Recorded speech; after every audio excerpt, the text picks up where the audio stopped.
الحمدللہ الحمدللہ وکفا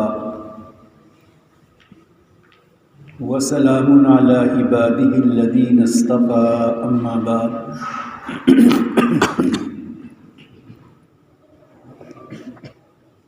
اعوذ باللہ من الشیطان الرجیم بسم اللہ الرحمن الرحیم کل من علیہا فان وَيَبْقَى وَجْهُ رَبِّكَ ذُو الْجَلَالِ وَالْإِكْرَامِ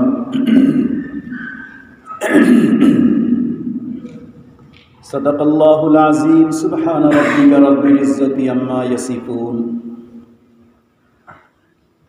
وسلام علی المرسلین والحمد للہ رب العالمین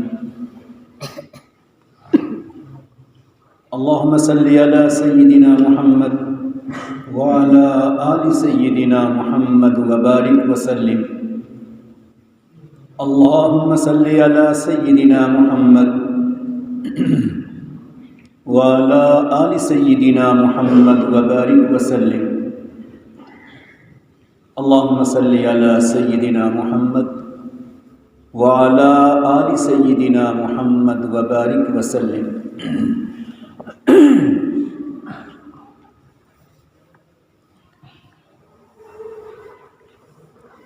معزز علماء کرام، حضرات اساتذہ اور جامعہ کی در و دیوار سے محبت رکھنے والے اہل دمن ذمہ دار حضرات، ایک ہفتہ قبل اسی وقت اسی مسجد میں ایک ایسی محفل سجی تھی جس میں ہمارے طلباء نے قرآن کریم کا آخری سبق سنایا تھا۔ اس آخری سبق سناتے ہوئے سنتے ہوئے اور پھر اس کی مناسبت سے کچھ واعظ و نصیحت کی بات سنتے ہوئے اس جامعہ کی روح رواں،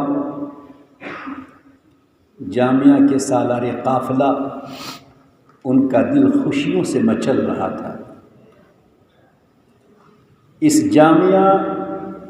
کے سالار، اس جامعہ کے حضرت محتمم صاحب کے دل میں ایک عجیب جذبات تھے،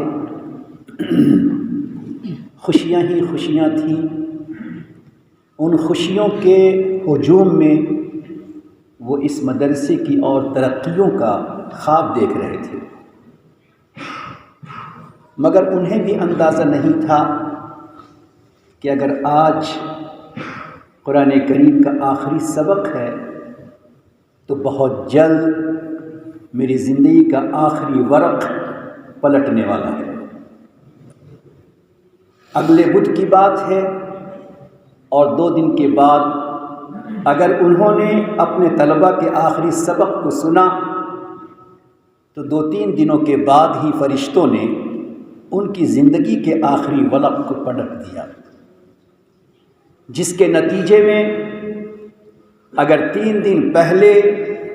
اس ادارے کے در و دیوار سے خوشیاں نظر آتی تھیں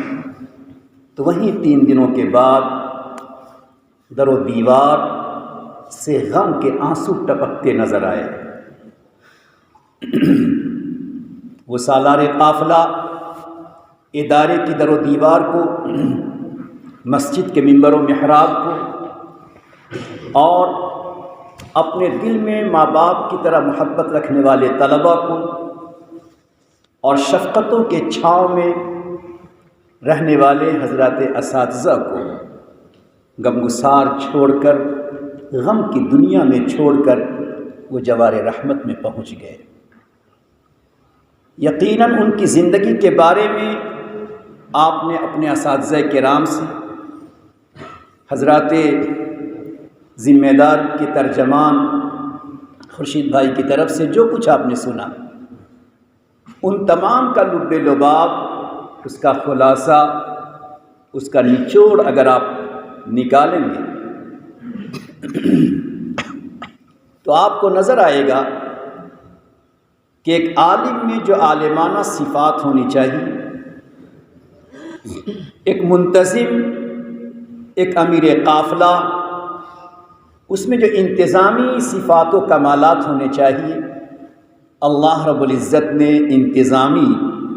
صفات و کمالات سے ان کو نوازا تھا۔ وہی انتظامی صفات و کمالات کا نتیجہ کہ آپ کا ہمارا یہ ادارہ ان اداروں میں شامل ہو گیا کہ جن اداروں میں اگر ایک طرف صبح سے شام تک قال اللہ کی صدائیں بلند ہوتی ہیں، تو وہیں اس ادارے میں صبح سے شام تک صحاح ستہ پر مشتمل قال رسول کی صدائیں گونجتی ہیں۔ ایک طرف اگر بوقت تہجد طلبہ قرآن کریم کی آواز سے مسجد کے ممبر و محراب در و دیوار کو اگر منور کرتے ہیں، تو وہیں صبح سے لے کر رات تک حضرات اساتذہ کی نگرانی میں طلبہ علم حدیث کی نورانیت کو بکھیرتے ہیں۔ یہ در حقیقت ان کی فکروں کا نتیجہ، ان کے بلند حوصلے کا نتیجہ، ان کی کاوشوں کا نتیجہ، ان کے درد دل کا نتیجہ، اس ادارے سے بے پناہ محبت کا اثر، اس بستی سے بے پناہ محبت کا اثر، کہ ان کا جو حوصلہ تھا، ان کی جو تمنا تھی، ان کا جو جذبہ تھا، ان کا جو شوق تھا کہ اگر دیگر مقامات سے فارغ ہونے والے طلبہ ان جگہوں کے لیے باعث صد افتخار بنتے ہیں، تو یہاں سے ابتدا سے پڑھنے والے طلبہ فارغ ہوں اور فراغت کے بعد ہماری اس بستی دمن اور اس مدرسے کے لیے زیب و زینت بنے، اور نسبت ہوتی رہے کہ یہ دمن سے فارغ تحصیل ہیں۔ یہ جذبہ، یہ تمنا ان کا بہت بلند تھا۔ اسی تمنا کی بلندی نے اس ادارے کو بلندی تک پہنچایا، حوصلے کی بلندی نے یہاں تک پہنچایا۔ تو چونکہ اللہ نے ان میں عالمانہ صفات اور انتظامی لحاظ سے جو صفات و کمالات ہونے چاہیے، ان کمالات و صفات سے اللہ نے ان کو نوازا تھا۔ اسی لیے بعض حضرات جنہوں نے درس و تدریس اور انتظامی چیزوں کو پیش نظر رکھتے ہوئے عالمانہ صفات و کمالات پہ تبصرہ کیا ہے، انہوں نے لکھا ہے کہ انتظامی لحاظ سے یا درس و تدریس کے لحاظ سے وہ عالم کامیاب ہوتا ہے، وہ عالم اپنے نقش پا کو چھوڑتا ہے، وہ عالم اپنی خدمات کے نقوش کو چھوڑتا ہے جن عالم میں 4 طرح کی خوبیاں اور جس منتظم میں 4 طرح کی صفات ہوا کرتی ہیں۔ نمبر 1، التواضع فیما بینہ و بین الناس، اس انسان میں تواضع، انکساری، عاجزی ہو۔ علم کا اگر اس کے پاس سمندر ہے، انتظامی صلاحیت کا ذخیرہ اس کے پاس ہے، ان دونوں چیزوں کے ساتھ ساتھ التواضع فیما بینہ و بین الناس کہ لوگوں کے درمیان رہتے ہوئے اس کے اندر تواضع، انکساری، عاجزی، مسکنت، فنائیت کی صفت ہو۔ عجب، کبر، بڑائی اس کے اندر ذرہ برابر نہ ہو۔ اگر یہ صفت اس میں ہوگی کہ تواضع ہے، انکساری ہے، عاجزی ہے، سب کچھ کرنے کے باوجود، سب کچھ مٹا دینے کے باوجود، اپنے آرام کو قربان کر دینے کے باوجود، راتوں کو اللہ کے سامنے رونے کے باوجود، اگر اس کے دل میں یہ تواضع ہے، انکساری ہے، عاجزی ہے، بڑائی نہیں ہے، عجب نہیں ہے، تو ایسے عالم، ایسے منتظم کے خدمات کو اللہ رب العزت روشن اور باقی رکھتا ہے۔ تو پہلی صفت التواضع فیما بینہ و بین الناس۔ دوسری صفت الزہد فیما بینہ و بین الدنیا، اس انسان کا دل، اس صاحب علم کا قلب، اس منتظم کا قلب و جگر دنیا کے حرص و طمع سے خالی ہو، اس میں دنیا کی ہوس نہ ہو، اس میں دنیا کی بے پناہ محبت نہ ہو، دنیا کو کسی بھی طرح حاصل کرنے کا جذبہ نہ ہو۔ اللہ نے جو حلال طریقے سے روزی کا راستہ کھولا ہے اس کے اوپر قناعت ہو، اسی پر اس کی نظر ہو، اللہ پر توکل ہو، اس کے دل میں حب مال، اس کے دل میں حب جاہ، اس کے دل میں حب دنیا نہ ہو، بلکہ اللہ نے اس علم کے راہ سے حلال طریقے پر جو اسے مال و زر اللہ نے دیا ہے اسی پر وہ قناعت کرتا ہو، اسی پر اس کی نظر ہو، اللہ کا شکر ادا کرتا ہو۔ ایسے صاحب علم اور ایسے منتظم کے خدمات کو اللہ رب العزت روشن رکھتے ہیں، اور ایسے منتظم کے جانے پر اللہ ہزاروں دلوں سے اس کے لیے دعائے مغفرت نکلواتے ہیں۔ تو پہلی صفت عزیز طلبہ، التواضع فیما بینہ و بین الناس، الزہد فیما بینہ و بین الدنیا، اور نمبر 3 المجاہدہ فیما بینہ و بین النفس۔ اس صاحب علم، اس منتظم کے اندر ایک مجاہدے کی صفت ہو، محنت کی صفت ہو، جفا کشی ہو، اپنے آپ کو کھپانا، اپنے آرام کو قربان کر دینا اور حالات کا مقابلہ کر لینا، یہ جفا کشی کی صفت اس انسان کے اندر ہونی چاہیے، مجاہدے کی صفت ہونی چاہیے۔ یہ تیسری صفت ہے المجاہدہ فیما بینہ و بین الناس، اور چوتھی صفت التقوی فیما بینہ و بین اللہ، اس میں پرہیزگاری ہو، اس میں تقوی ہو، اس میں ورع ہو، اس میں ظاہری اور باطنی گناہوں سے بچنے کا ہردم خیال و فکر ہو، بازاروں میں گناہ سے بچتا ہو، جلوت میں گناہوں سے بچتا ہو، اور خلوت میں گناہوں سے نہ بچتا ہو، ایسا نہیں ہے۔ اپنے ظاہر کو گناہوں سے بچتا ہوا رکھتا ہو، لیکن اپنے باطن اور اپنے دل کے برتن کو گناہوں سے آلودہ رکھتا ہو، ایسا نہیں، بلکہ اس کا ظاہر باطن کا ترجمان، اس کا باطن ظاہر کا ترجمان ہو، یعنی ہر دم چاہے خلوت میں ہو، جلوت میں ہو، اپنوں میں ہو، دوسروں میں ہو، جن سے مانوس ہے دل ان میں ہو، جن سے غیر مانوس ہے ان میں ہو، کسی بھی حال میں اگر وہ ہے صاحب علم اور کسی بھی حال میں ہے وہ منتظم، تو اللہ کا تقوی، اللہ کا خوف، اللہ کا ڈر ہر دم اسے سمائے ہوئے ہے۔ عزیز طلبہ، یہ 4 خوبیاں، یہ 4 کمالات، یہ 4 صفات، ان کو آپ جتنا پھیلائیں پھیلا سکتے ہیں۔ وقت کم ہے، میں ان 4 صفات و کمالات کو پھیلانا نہیں چاہتا، میں آپ کو یہ عرض کرنا چاہتا ہوں کہ اللہ رب العزت نے بلا شبہ حضرت مولانا امین الرشید صاحب رحمۃ اللہ علیہ کو ان خوبیوں سے، ان صفات سے، ان کمالات سے اللہ نے ان کو نوازا تھا۔ پہلی چیز تواضع، انکساری، عاجزی، اس کا اقرار، اس کا اعتراف، اس کا اقرار اعتراف دور دراز کے علماء نے کیا، دور دراز سے آنے والے مشائخ نے کیا، دور دراز سے آئے ہوئے مدرسے کی نسبت میں مہمانوں نے کیا۔ کوئی بھی مہمان آ گیا، کسی مدرسے سے کوئی وفد آ گیا، کوئی بھی آ گیا یہاں، پہلے سے وہ وقت سے پہلے موجود رہتے تھے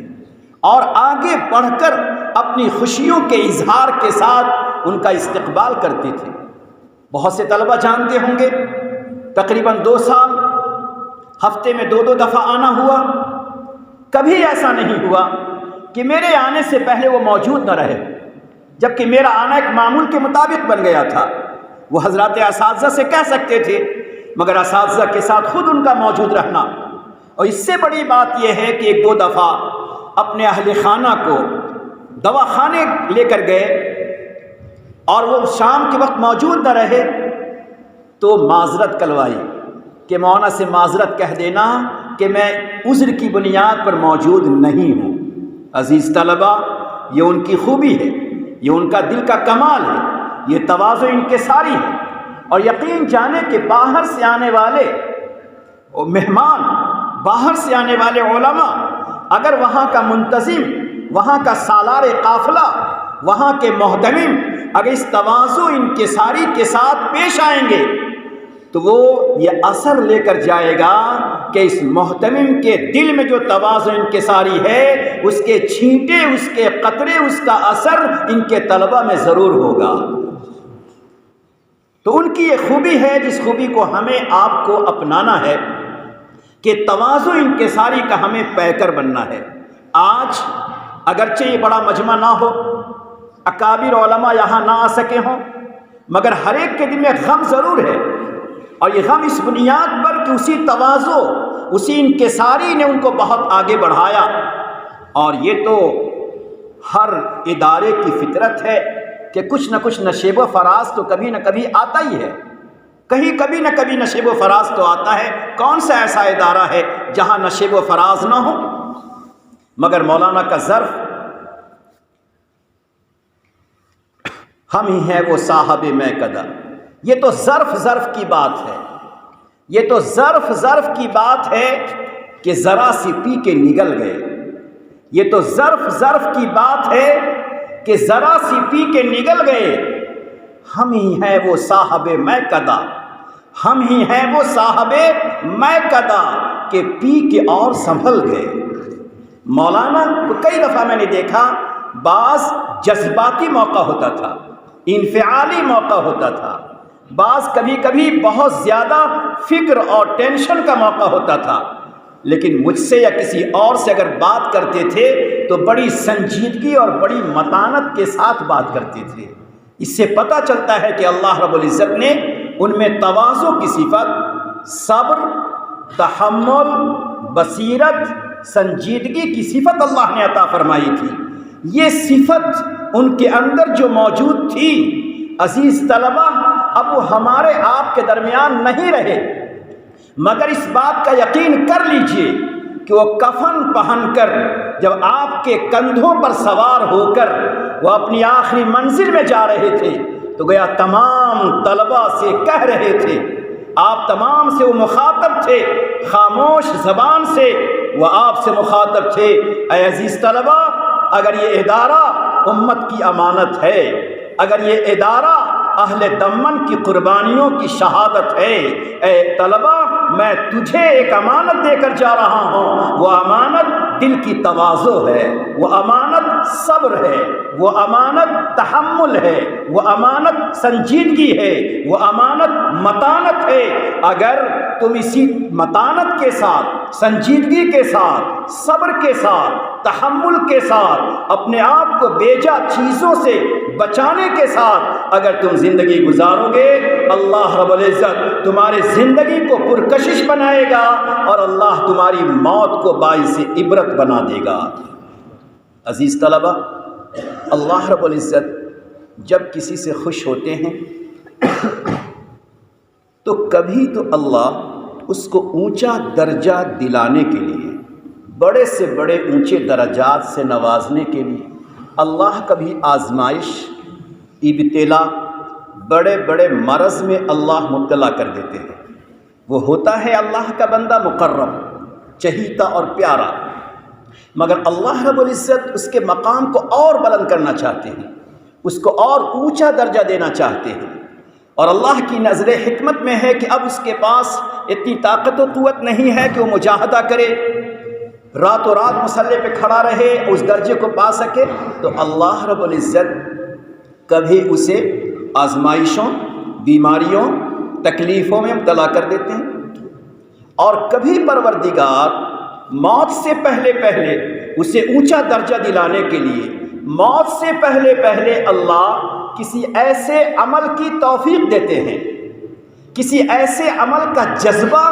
دلوں میں لہریں مارنے لگتا ہے، کسی ایسے عمل کا جذبہ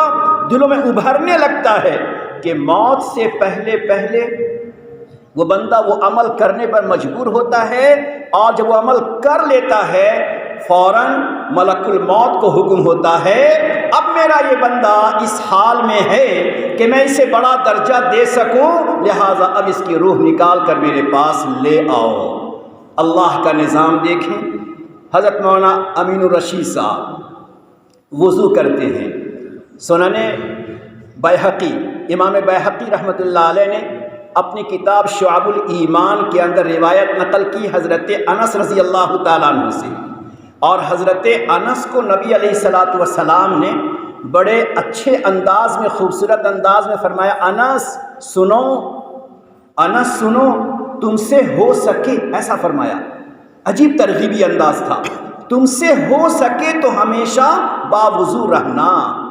جو انسان باوضو ہوگا اور اللہ رب العزت اسی حالت میں ملک الموت کو بھیج کر اس کی روح کو اللہ قبض کراتا ہے تو اللہ اسے شہادت کا مرتبہ عطا کرتا ہے۔ ہمیں یقین کرنا چاہیے اس پاکیزہ نورانی جگہ پر کہ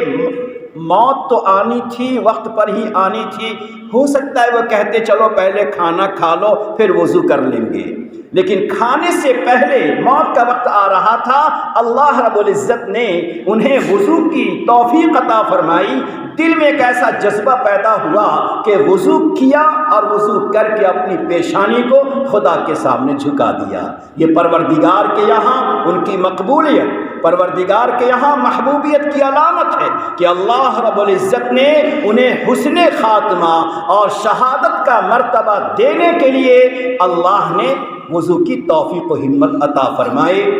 لہٰذا عزیز طلبہ، ہمیں چاہیے کہ اپنے اللہ سے حسن خاتمہ بھی مانگنا چاہیے کہ اللہ تعالیٰ ہمیں حسن خاتمہ عطا فرما۔ تو ایک تو ہے تواضع انکساری، اور دوسری ہے زہد، اور تیسرے نمبر پہ المجاہدہ۔ آپ دیکھیں مولانا بیماری کی حالت میں بھی آتے جاتے رہے۔ اور چوتھی چیز ہے تقوی، گناہوں سے اپنے آپ کو بچانا۔ وہ گناہ جو انسانوں کے درمیان ہوتا ہے اس سے اپنے آپ کو بچانا آسان بھی ہوتا ہے۔ ہم جس لباس میں ہیں طلبہ، جس شکل و شباہت میں ہیں، یہ شکل و شباہت، یہ لباس ہمیں بہت سی مرتبہ کھلے گناہوں سے بچا دیتا ہے، مگر جلوت کے گناہوں سے، خلوت کے گناہوں سے ہم نہیں بچ پاتے۔ بڑا آسان ہے، بڑا آسان ہے جلوت میں معاذ اللہ کہہ دینا، بڑا آسان ہے جلوت میں لوگوں کے درمیان، بڑا آسان ہے جلوت میں معاذ اللہ کہہ دینا۔ توبہ توبہ، یہ سب کیا چیزیں ہیں؟ بڑا آسان ہے جلوت میں معاذ اللہ کہہ دینا،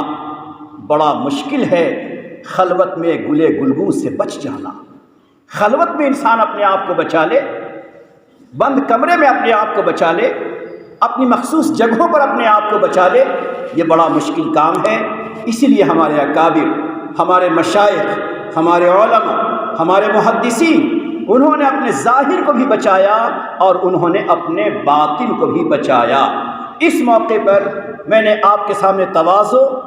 زہد و قناعت کی بات کی، اور حضرت محتم صاحب رحمۃ اللہ علیہ کی وضو کا تذکرہ کرتے ہوئے میں عزیز طلبہ آپ سے کہتا ہوں کہ اللہ رب العزت نے اگر آپ کو قدرت دی ہے، آپ کا وضو بار بار نہیں ٹوٹتا،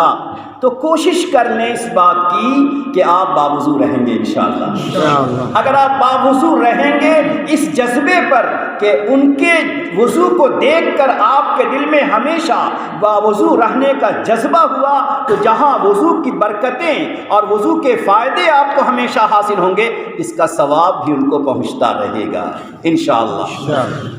تو ایک تو باوضو رہنے کی کوشش کیجیے۔ ہمارے اکابر و مشائخ کی زندگی کو دیکھیں کہ اللہ اکبر، ان کی موت کیسی آئی، کس طرح کی ان کی موتیں آئی ہیں۔ اللہ جب اپنے بندوں سے خوش ہوتے ہیں، حضرت شبلی رحمۃ اللہ علیہ مشہور ہو گیا کہ ان کا آخری وقت ہے، بہت سارے لوگ جمع ہو گئے، جب اور آخری وقت آیا اور آخری وقت آیا تو اس آخری وقت میں شیخ شبلی رحمۃ اللہ علیہ فرمانے لگے، کچھ لوگوں نے کلمہ پڑھا، کچھ لوگوں نے کلمہ پڑھا، لا الہ الا اللہ، لا الہ الا اللہ، کلمہ پڑھا۔ تو کلمہ پڑھتے ہوئے سنا تو آنکھ کھولی، اور آنکھ کھول کر کہنے لگے، مردہ دل لوگ زندہ کو کلمہ پڑھاتے ہیں۔ کیا کہا؟ مردہ دل یعنی لوگوں سے کہا جو غفلت میں تھے، مردہ دل زندہ دل کو کلمہ پڑھانے آئے ہیں۔ کتنے افسوس کی بات ہے۔ در حقیقت شیخ شبلی رحمۃ اللہ علیہ نے اس وقت اپنے مخصوص لوگوں کو اس آخری لمحے میں گویا وصیت و نصیحت فرما دی کہ میرے بھائیوں، زندہ بدن رہنا کمال نہیں ہے، زندہ دل رہنا کمال ہے۔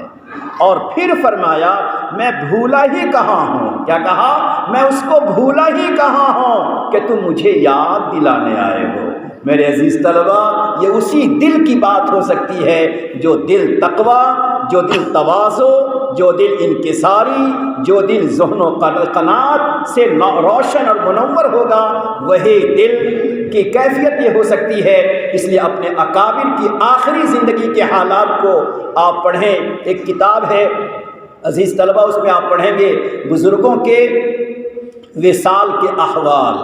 اس میں عجیب عجیب ہمارے اکابر کے آخری لمحات لکھے ہوئے ہیں۔ اسی طرح سے علماء دیوبند کے آخری لمحات، اس کو بھی دیکھیں گے تو اپنے اکابر کے کیا کیا آخری لمحات گزرے ہیں، اس میں بہت عجیب عجیب باتیں ملیں گی۔ لہٰذا حضرت محتیم صاحب رحمۃ اللہ علیہ جو اس بستی کے لیے، اس شہر کے لیے، اس ادارے کے لیے ایک انمول، ایک قیمتی ہیرا اور موتی کی طرح تھے، جن کو اللہ تعالیٰ نے بے پناہ خوبیوں سے، کمالات سے نوازا تھا، اور جنہوں نے اپنی بلند ہمتی کے ساتھ اس ادارے کو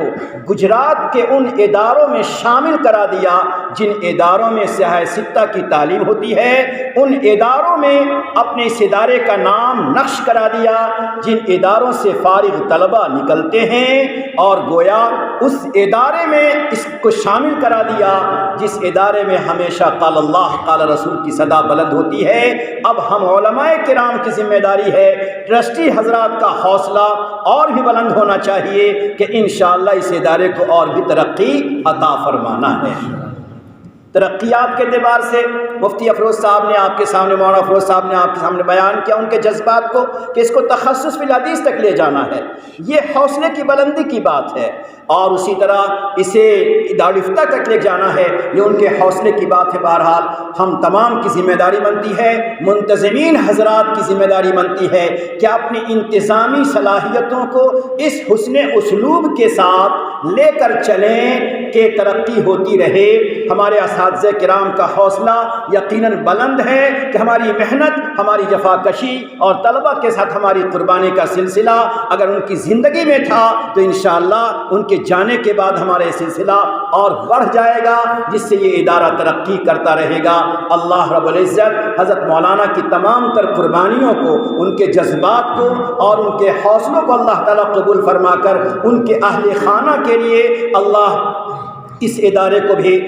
نجات کا ذریعہ بنائے، اور ان کے اہل خانہ کو اللہ صبر جمیل عطا فرمائے۔ ان کے اہل خانہ، ان کی اولاد وغیرہ چاہے یہاں ہوں یا باہر ہوں، اللہ ان کو بہتر سے بہتر بدلہ عطا فرما کر اس ادارے کو اللہ ہر قسم کی رکاوٹوں سے بچاتے ہوئے، نظر بد سے بچاتے ہوئے اللہ تعالیٰ ترقی کے سارے اسباب اس کے لیے مہیا کر دیں۔ اور میرے عزیز طلبہ، میں تم سے کہتا ہوں کہ اگر آپ کو اس ادارے کے در و دیوار سے محبت ہے، یہاں کے حضرت محتمین صاحب نے آپ کے طالب علمی کے زمانے میں آپ کو چھوڑ کر جوار رحمت میں چلے گئے ہیں، تو آپ تمام طلبہ کو حضرت مولانا کا واسطہ دے کر کہتا ہوں کہ جب تک آپ حدیث کا آخری سبق پڑھ نہ لیں، اس وقت تک اس ادارے کو چھوڑ کر مت جانا۔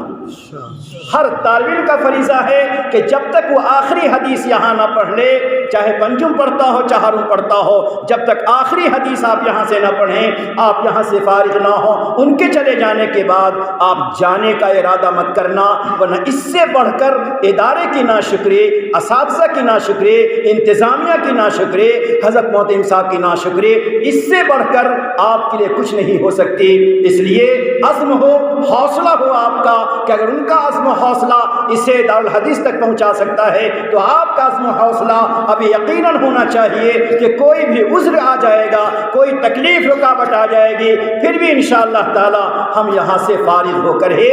جائیں گے۔ اس سے ان کی روح خوش ہوگی اور ہماری زندگی خدا کے شکر کے ساتھ لبریز ہوگی۔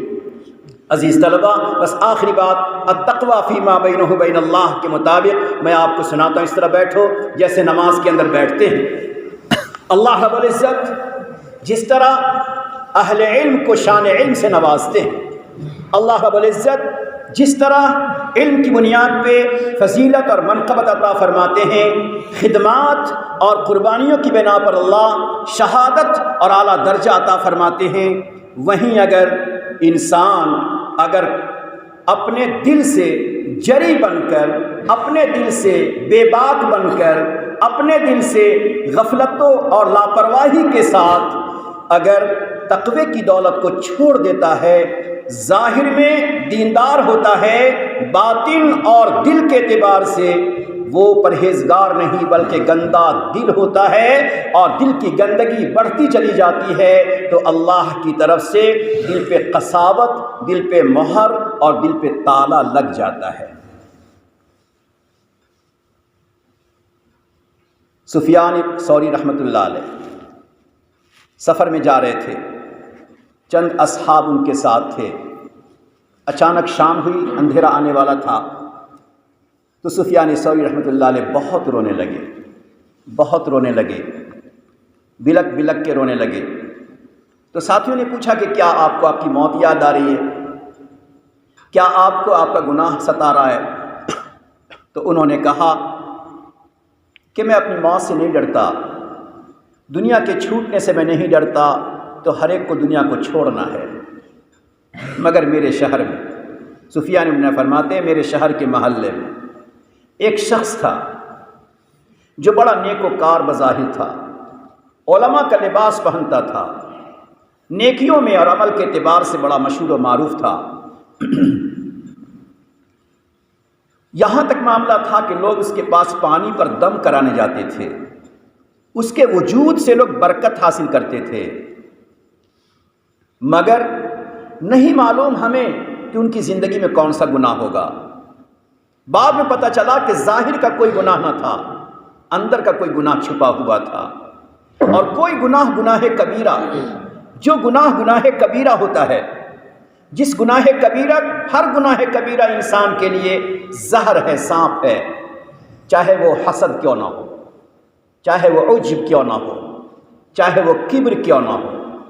چاہے اپنے رفقائے کار کے لیے بدگمانی کیوں نہ ہو، چاہے توہین اور تحقیر کیوں نہ ہو، چاہے کسی کے لیے کچھ غلط جذبات کیوں نہ ہو، بہت سی چیزیں آپ اس کو سمجھ سکتے ہیں علم کی روشنی میں۔ تو ظاہر میں کوئی گناہ ان میں نہیں تھا، ان کی زندگی قابل رشک تھی۔ جب ان کی موت کا وقت قریب آیا تو بہت سے لوگ وہاں پہنچ گئے، ارے فلاں کی موت کا وقت ہے، چلو چلو ذرا ان کے پاس چلو۔ جب ان کے پاس پہنچے اور کلمہ پڑھانا چاہا تو وہ کہتے ہیں مجھے کلمہ مت پڑھاؤ، میں کلمے پر مرنا نہیں چاہتا، میں کفر پہ مرنا چاہتا ہوں، میں کلمے پہ پڑھنا نہیں چاہتا، میں کفر پہ مرنا چاہتا ہوں۔ سفیان ثوری رحمۃ اللہ علیہ فرماتے ہیں اس شخص کی موت کو دیکھ کر میں اللہ کے سامنے ڈرتا ہوں، اے پاک پروردگار تو نے مجھے عالمانہ لباس دیا، اے پاک پروردگار تو نے علم کی راہ میں ہمیں لگایا، اے اللہ تو اندر کے کسی گناہ سے جب ناراض ہوتا ہے تو چاہے دنیا والے صالح اور نیک و کار سمجھتے ہوں، مگر تو اگر اندر کے گناہوں سے ناراض ہوتا ہے، اے اللہ کلمہ چھین لیتا ہے اور کفر پر موت آتی ہے، تجھے ایسی موت کی کوئی پرواہ نہیں ہوتی۔ میں اس بات سے اللہ کے سامنے ڈرتا ہوں۔ میرے عزیز طلبہ، اللہ رب العزت نے ہمیں اور آپ کو شہادت کی موت کا راستہ بھی دکھایا ہے۔ اللہ نے ہمیں اور آپ کو اپنی رضا اور اپنی جنت والی موت کا راستہ بھی دکھایا ہے، اور اسی پاک پروردگار نے ہمیں دکھلا دیا اگر میں باطن کے گناہوں سے، اندر کے گناہوں سے اگر میں ناراض ہوں گا،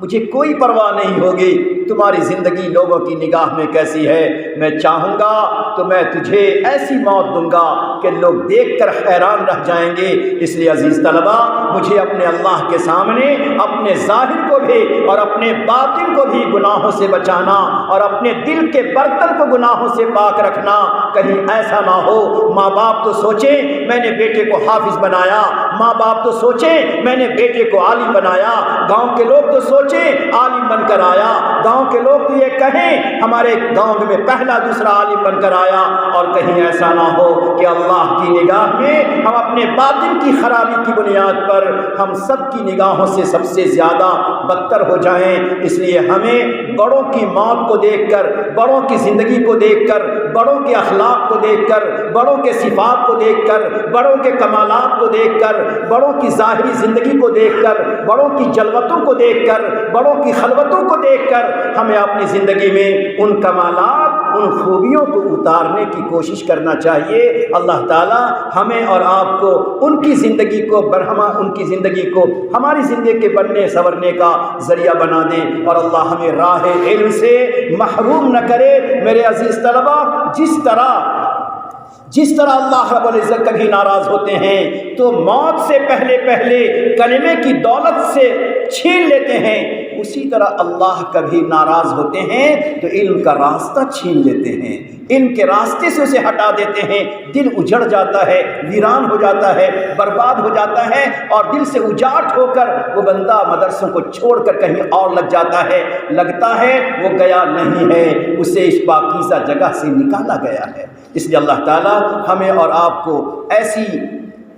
چیزوں سے بچاتے ہوئے پروردگار ہمیں اور آپ کو بہتر زندگی گزارنے کی توفیق عطا فرمائے۔ اب ہم اور آپ اپنے اللہ کے سامنے حضرت مولانا کے لیے دعا بھی کریں گے، ادارے کی ترقی کے لیے بھی دعا کریں گے۔ میں بھی اپنے تمام حضرات اساتذہ سے درد دل کے ساتھ یہ عرض کروں گا کہ جس طرح آپ حضرات نے درد دل کے ساتھ، اپنی فکروں کے ساتھ، اپنی قربانیوں کے ساتھ، اپنے راتوں کو جاگنے کے ساتھ آپ نے ان طلبہ کو بنایا، سنوارا، اور آپ نے حضرت محتیم صاحب کا ساتھ دیا، انتظامیہ کا ساتھ دے کر ادارے کو آگے بڑھایا۔ ہم گزارش کریں گے ان طلبہ کی طرف سے، اساتذہ کے دلوں پر ہاتھ رکھنا چاہتے ہیں، جتنے اساتذہ ہیں وہ سب ہمارے طلبہ کے سروں کے تاج ہیں۔ میں ان سروں کے تاج کے پاس جا کر ان کے دلوں پر ہاتھ رکھ کے کہنا چاہتا ہوں کہ مولانا ایک امانت کو چھوڑ کر گئے ہیں، یہ امانت مرجھانے نہ پائے، یہ امانت کے دلوں میں مایوسی آنے نہ پائے، ان امانت کے دلوں کے اندر ان کے جذبات ٹوٹنے نہ پائے، ان امانت یعنی ان بچوں کے دلوں کے اندر خیال آنے نہ پائے کہ ہمارا مستقبل تابناک نہیں ہو رہا ہے، ہمارا مستقبل تو خراب ہو رہا ہے، یہ آنے نہ پائے، بلکہ ان طلبہ کے جذبات یہ ہو جائیں کہ ہمارے طلبہ، ہمارے اساتذہ کی شفقتیں بڑھ گئی ہیں، ان کی محبتیں بڑھ گئی ہیں، ان کی محنتیں بڑھ گئی ہیں، ان کا درد دل بڑھ گیا ہے، ان کا خون جگر بڑھ گیا ہے۔ اللہ اللہ، یہ جذبات ہمارے طلبہ کے ہونے چاہیے، یہ اس ادارے کے ساتھ وابستگی کا تقاضا ہے۔ اللہ تعالیٰ ہر جہت سے، انتظامیہ ہوں، اساتذہ ہوں، ہمارے طلبہ ہوں، ہر جہت سے اللہ تعالیٰ ہر ایک کی اپنی ذمہ داریوں کو پورا سمجھنے، ادا کرنے کی توفیق عطا فرمائے۔ طلبہ تھوڑی دیر کے لیے آنکھوں کو بند کر لیجئے، سر کو جھکا لیجئے، خیال کیجئے، دیکھتے دیکھتے اچانک بغیر سوچے سمجھے حضرت محتیم صاحب وضو کرتے ہیں، نماز پڑھنے کا ارادہ کرتے ہیں، آرام کا ارادہ کرتے ہیں، پھر سوچتے ہیں تھوڑا آرام کر لوں، پھر طلبہ کے درمیان چلا جاؤں گا۔ مگر ہم سب نے دیکھا وہ طلبہ کے درمیان کیا گئے، امید کرتے ہیں محدثین کے درمیان گئے ہوں گے، محتمین کے درمیان گئے ہوں گے، پاکیزہ روحوں کے درمیان گئے ہوں گے، تھکے ہارے تھے، اللہ رب العزت کے یہاں جنت کے لقمے کے لیے گئے ہوں گے۔ ایک وقت عزیز طلبہ ہمارا بھی آنے والا ہے، کون جانتا تھا مولانا کی اہلیہ پہلے چلی جائیں گی، یہ کمزور ہڈی، یہ کمزور جسم ان کے غم کو سہتے سہتے دنیا سے ہی چلا جائے گا، ہمیں بھی آخر ایک دن جانا ہی جانا ہے۔ اے عزیز طلبہ، اللہ کسی کی شہادت کی موت دیتے ہیں تو پاک پروردگار ناراض ہو کر ناشکری کی بنا پر، ناقدری کی بنا پر، جرأت کی بنا پر، گناہوں کی کثرت کی بنا پر، ظاہر کے بجائے باطن کی گندگی کی بنا پر اللہ رب العزت ناراض بھی ہوتے ہیں اور بے کلمے کی موت مارتے ہیں۔ اللہ اللہ، کہیں ایسا نہ ہو پوری زندگی ہم اس لباس میں رہیں اور کسی عجب، کسی کبر، کسی توہین، کسی تحقیر، کسی بدگمانی کی کبھی نقل الکلام الی الغیر، اے اللہ کہیں ایسا نہ ہو کہ ان باتوں پر مواخذہ ہو جائے اور ہماری موت اچھی موت نہ ہو، اس لیے اپنے اللہ سے ہم توبہ کریں، مانگے پروردگار سے، اے اللہ آپ کا ایک تھکا ہارا بندہ 78 سال کی عمر میں دنیا سے چلا گیا، ہم نے سنا کوئی بوڑھا سفید ریش تیرے سامنے دامن پھیلاتا ہے، آپ کو شرم آتی ہے کہ اس کے اٹھے دامن کی لاج نہ رکھوں، اس کے اٹھے ہاتھوں کی لاج نہ رکھوں، آپ کو غیرت و شرم آتی ہے، آپ اس کی دعا کو رد نہیں کرتے۔ اے اللہ آج وہی بندہ آپ کے سامنے قبر میں لیٹا تیری تجلیات کا نظارہ کرتا ہوگا، جنتوں کا مشاہدہ کر چکا ہوگا، پاکیزہ روحوں کی ملاقاتیں کر چکا ہوگا، تھکے ہارے پہنچے ہوں گے، روحوں نے مرحبا کہا ہوگا۔ اللہ آج ان کی برکتوں سے، ان کے وسیلے سے اللہ وہ سارے کمالات جو کمالات علماء ہیں، اللہ وہ سارے کمالات ہمیں عطا فرما دے۔ تھوڑی دیر کے لیے اپنی موت کو یاد کیجئے، اپنے محشر کو یاد کیجئے، ہمارا بھی وقت آئے گا، کفن پہن کر ہم بھی کسی کے کندھے سوار ہو سکیں گے۔ اب تو دنیا نے دکھلا دیا، چند 2 سال کی زندگی نے لوگوں کو دکھلا دیا، تجھے کندھا کس کا ملے گا، کچھ کہا نہیں جا سکتا، تجھے کفن کس طرح ملے گا، کہا نہیں جا سکتا، تم کفن میں جاؤ گے یا پلاسٹک میں بند کر کے بھیجے جاؤ گے، تمہیں غسل جنازہ ملے گا یا نہیں ملے گا، یہ بھی دنیا نے دکھلا دیا۔ اللہ اللہ اس محشر کے میدان میں اگر ہم پہنچے اور میری امی نے کہہ دیا بیٹے تم مدرسہ جاتے تھے، میں رو رو کے تیرے لیے ناشتہ تیار کرتی، توشہ تیار کرتی، تیرے سامان کو پیک کرتی، تو جب تک گھر سے روانہ نہیں ہوتا، نظر سے اوجھل نہیں ہوتا، میرے آنکھوں میں آنسو رہتے تھے، تیرے ابو تسلی دیتے بیٹا تو حافظ قرآن بننے جاتا ہے، بیٹا تو عالم بننے جاتا ہے، رونے کی بات نہیں، مگر میری ممتا کو میں کیا کروں، میری ممتا تڑپتی رہتی تھی اور تجھے ہمیشہ روانہ کرتی تھی۔ اے میرا بیٹا کبھی گھر میں میٹھے میٹھے پکاتی، تیرے چھوٹے بھائی بہن کھاتے، میرے آنکھوں میں آنسو آ جاتا،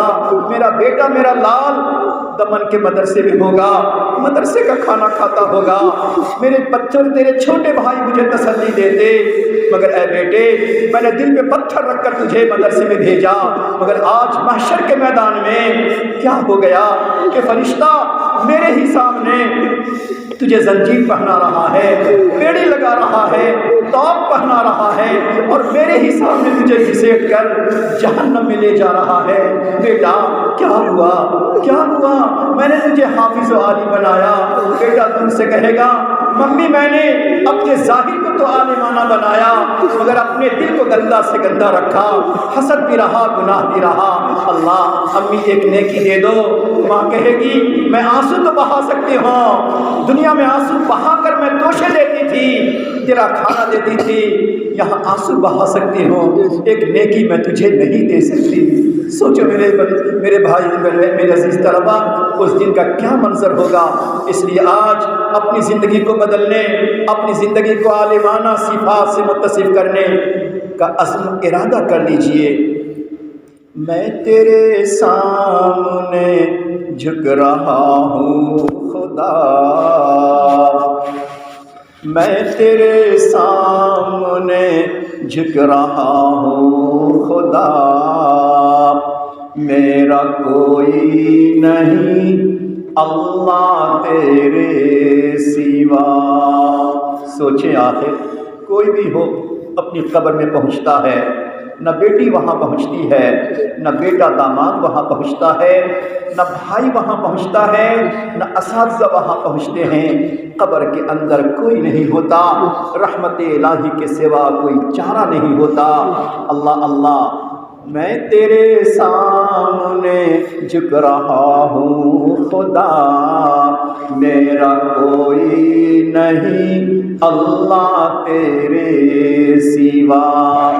میں گنہگار ہوں میں خطا کار ہوں، میں گنہگار ہوں میں خطا کار ہوں، میں سیہگار ہوں میں سزاوار ہوں،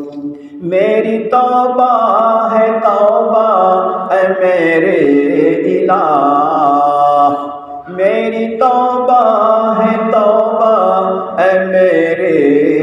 الہ مجھ گنہگار کو تو نہ دینا سزا مجھ گنہگار وہ سوچو میرے بچے، محشر کا وہ میدان جس میں ماں باپ نے بڑے ٹوٹے دلوں سے ہمیں مدرسہ پڑھایا،